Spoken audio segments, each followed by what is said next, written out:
સમાચારો સાથે ઊંચું વિધિ બનાસકાંઠાથી અગત્યના સમાચાર મળી રહ્યા છે કે જ્યાં બીઝેડ બાદ વધુ એક કંપનીનું ઉઠામણું થયું છે। પાલનપુરની પ્રસિદ્ધિ મલ્ટી ગ્રુપને તાળા લાગી ગયા છે। મજાદર ગામનો રમણનાઈ નામનો ઈસમ કે જે પ્રસિદ્ધિ ગ્રુપ ચલાવતો હતો। પાલનપુર, મહેસાણા, ધ્રાંગધ્રા જેવા વિસ્તારોમાં તેની બ્રાન્ચ હતી। ધ્રાંગધ્રાના મેથણ ગામના લોકો તેનો ભોગ બન્યાની અરજી કરવામાં આવી છે। પાલનપુરની હાઈવે સ્થિત બ્રાન્ચમાં છેલ્લા 3 માસથી તાળા લાગ્યા છે।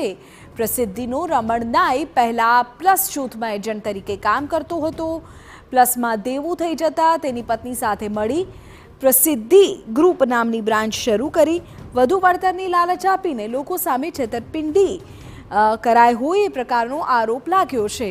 બનાસકાંઠામાં પણ રોકાણકારોના નાણાં સલવાયા હોવાની ચર્ચાઓએ વેગ પકડ્યો છે।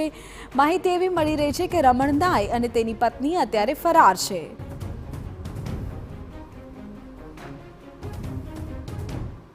બાદ હવે ઉઠામણાનો દોર શરૂ થયો છે।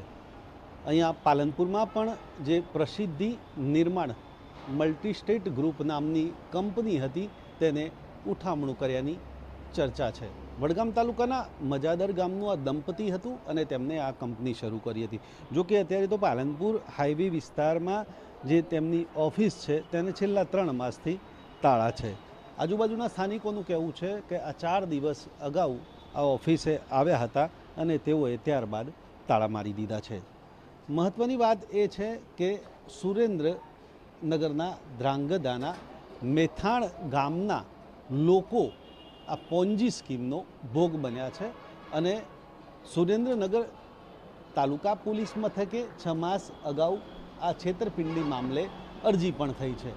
ત્યારે મેથાણ ગામના જે લોકો હતા તેમને સ્કીમમાં ફસાવાયા હતા અને ત્યારબાદ આ ઉઠમણું કર્યું હતું।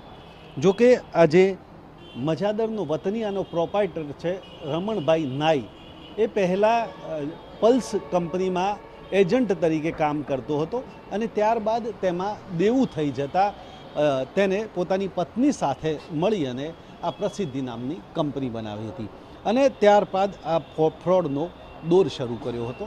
ત્યારે જે પ્રકારે બીઝેડનું કરોડોમાં ઉઠામણું છે ત્યારે અત્યારે તો તેની આ પાલનપુર, ધ્રાંગધ્રા અને અનેક વિસ્તારોમાં આ પ્રસિદ્ધિની પણ ઓફિસો છે।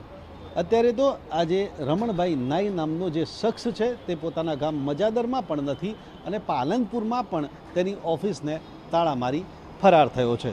એટલે કે ધ્રાંગધ્રાના જે મેથાણ ગામના લોકો છે તેઓએ બહાર આવવાની શરૂઆત કરી છે અને જે પ્રકારે તેમની સાથે છેતરપિંડી થઈ છે તેની પણ રજૂઆત કરી છે।